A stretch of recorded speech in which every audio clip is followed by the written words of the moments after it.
"We have to go home," said Jack. "We need warmer clothes." "We can't go home," said Annie. "We can't find the Pennsylvania book, remember? Not until our mission is complete. Remember? That's the way the magic works." "Oh, yeah, right," said Jack. He looked around. There was no sign of the Pennsylvania book that always took them home. Annie peeked out the window again. "Where are we, anyways?" she asked.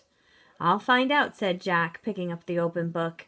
He read the title on the cover, Life in the Ice Age. "Ice Age," said Annie. "No wonder we're cold." "We better find the third M thing, and soon," said Jack, "before we freeze to death." "Look," whispered Annie. "People." She pointed out the window. Jack saw them too, 4 figures standing on the cliff. 2 big figures and 2 little ones, all holding long spears. "Who are they?" asked Annie. "I don't know," said Jack. I'll check the book." There they are, standing on the cliff.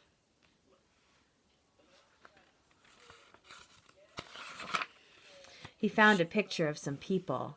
He read the caption to Annie.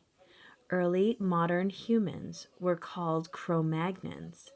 During the late Ice Age in Europe, they sometimes lived in caves underneath cliffs.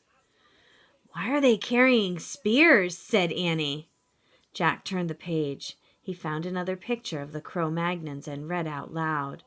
The Cro-Magnon family often hunted together. They covered deep pits with branches. Then they drove reindeer and mammoths into the traps. "Oh, trapping the animals. That's not very nice," said Annie. "No, it's not," said Jack. "But they couldn't live without hunting. They didn't have supermarkets, you know." They watched the family disappear over the other side of the cliff. "Come on, I'm freezing," said Jack. "Let's hurry and find the M thing while the Cro-Magnons are out hunting." "But I want to meet them," said Annie. "Oh, my goodness," said Jack. "Forget it. They don't have books to tell them about us. They'll think we're the enemy. They'll hunt us with their spears." "Yikes," said Annie. Jack put the book away. "Squeak!" Peanut peeked out of the backpack. "Stay in there," said Annie. Jack pulled his pack on and started down the rope ladder.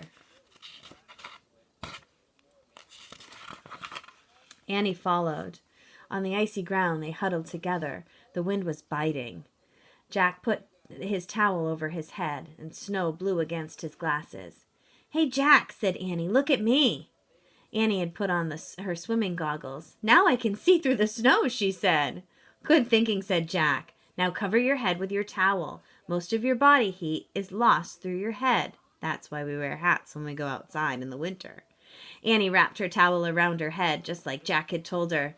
"We should find a cave or someplace to hide, someplace that might be warmer," said Jack. "I bet there are caves over there in that cliff," said Annie. She and Jack started across the white plain. The snow wasn't deep yet, but the wind was blowing hard. "I told you," Annie pointed to the opening in the rocks. "A cave." They ran into it. "Careful," said Jack. They stepped carefully into the shadowy cave. It was only slightly warmer inside, but at least the wind wasn't blowing. In the gray light, they stamped the snow off their sneakers. Annie took off her goggles. "It smells in here," said Jack. "Yeah, like a wet dog," said Annie. "Let me see what I can find out," said Jack. He pulled out the Ice Age book. "I'll look around in here," said Annie. "Maybe the M thing is here. Then we can go home and get warm." Jack stood by the entrance so he could read the book.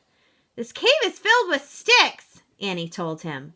"What?" said Jack. He didn't look up from the book. "No, wait," said Annie.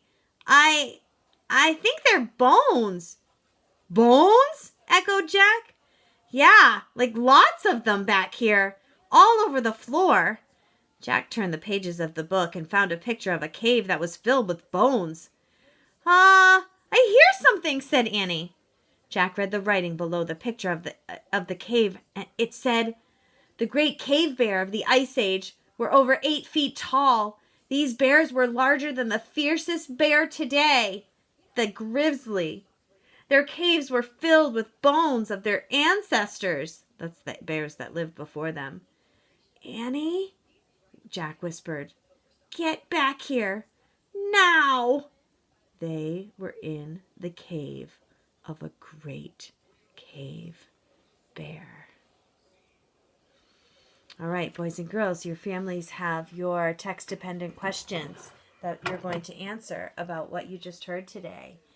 I want you to think about what you can write and draw in your first page of your new book tomorrow. And your challenge, if your family time allows, today or in the next couple of days, build yourself some sort of cave. You can use your couch and make a couch for it using some blankets. You could turn a table into a cave by hanging a blanket over it. See what else you could turn into a cave. Maybe mom or grandma ordered some toilet paper from Amazon and it came in a great big giant box. Maybe that could be a cave. So that is your challenge over the next couple of days or whenever your family time allows. And if it's a convenient space, because sometimes we don't have enough space for other people to live and for us to be able to build a fort. So it's something you're going to have to decide with your families together. I would love to see a picture of your fort or your cave if you build one. And maybe you could even try out doing your daily writing job in your cave. All right. Have a great Monday. I will be posting a video tomorrow. I won't have anything to read tomorrow. Remember, I read today, and there's no writing today except for what your writing is for your ride-along.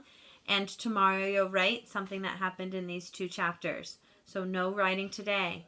Keep everything that happened in your brain. All right? Go and have a great day, and I will see you tomorrow with a new story to read, a really good one called The First Drawing. You're going to love it. Okay, oh, it's actually right behind me, a little preview. All right, my loves, I will see you tomorrow. Happy Monday. I hope you had some great fun over the weekend. Lots of love to you and your family. Stay healthy. Wash your hands.